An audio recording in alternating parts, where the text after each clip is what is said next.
நான் நன்றியோடு துதிப்பேன். நீங்க எனக்கு இருக்கும் போது கலங்கலப்பா. உண்மை தெய்வம் உன்னோடு இருக்க தன்னை உண்டாக்கினவர் காணாரோ.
பிரியமானவர்களே, ஆண்டவராகிய இயேசுவின் நாமத்தினாலே இந்த காலை நேரத்தில் இயேசுவை தினம் பார்ப்போம் என்ற இந்த நிகழ்ச்சியின் மூலமாக உங்களை சந்திப்பதில் மிகுந்த மகிழ்ச்சி அடைகிறேன். கர்த்தர் நல்லவர், கிருபையும் இரக்கமும் நிறைந்தவர். இந்த நாளிலையும் நம்மை அற்புதமாய் ஆசீர்வதித்து நடத்துவார். வெளிப்படுத்தல் 22:12 சொல்லுகிறது, இதோ சீக்கிரமாய் வருகிறேன், அவனவனுக்கு நான் அளிக்கும் பலன் என்னோடு கூட வருகிறது என்று சொன்னார். எவ்வளோ ஒரு அருமையான வார்த்தை ஆண்டவர் சொல்றார் பார்த்தீங்களா?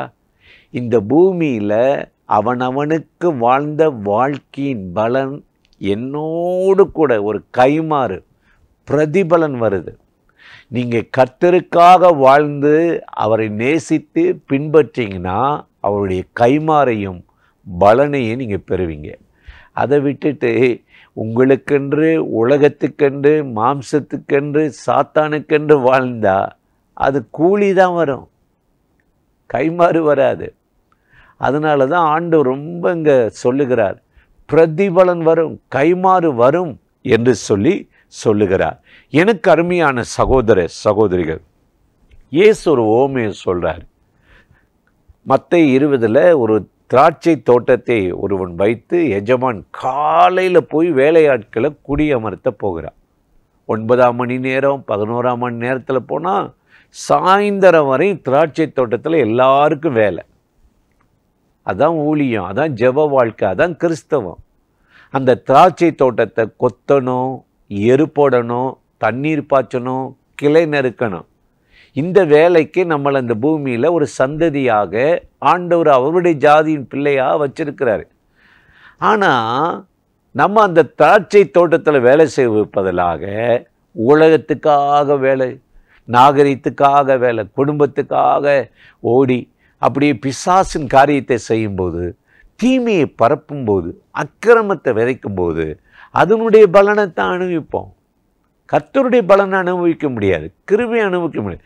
நீ கொத்தலையே, எருப்போடலையே, கிளை நறுக்கலையே, நீர் பாய்ச்சலையே, அதை விட்டுட்டு மாம்சத்தின் கிரியைகளே ஓடிக்கொண்டு இருக்கிறீங்களே. வசனம் சொல்லுகிறது, மாம்ச சிந்தை மரணம், ஆவியின் சிந்தை ஜீவனும் சமாதானமா.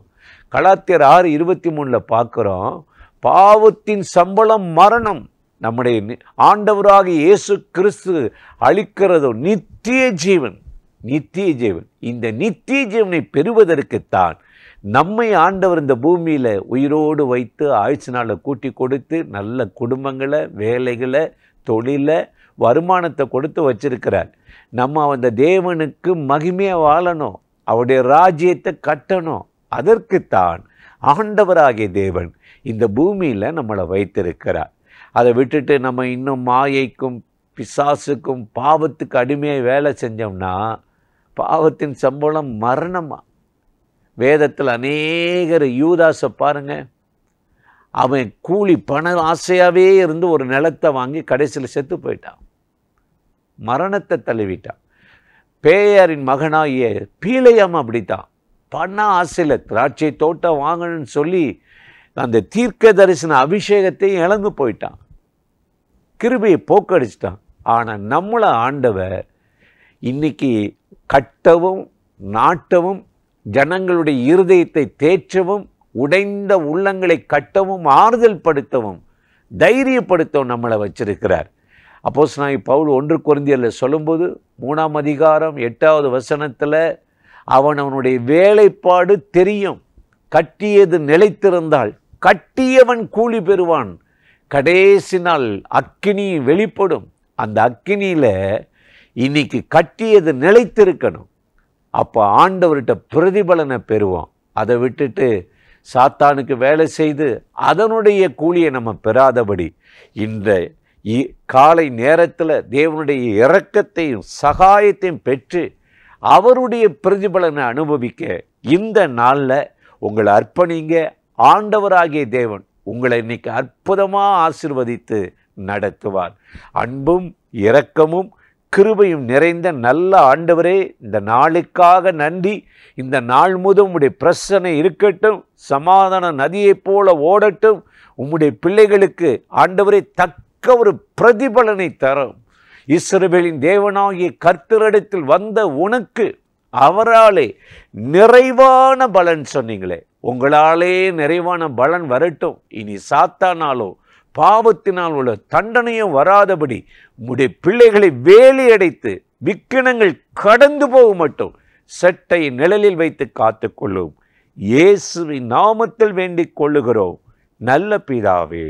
ஆமேன், ஆமேன்.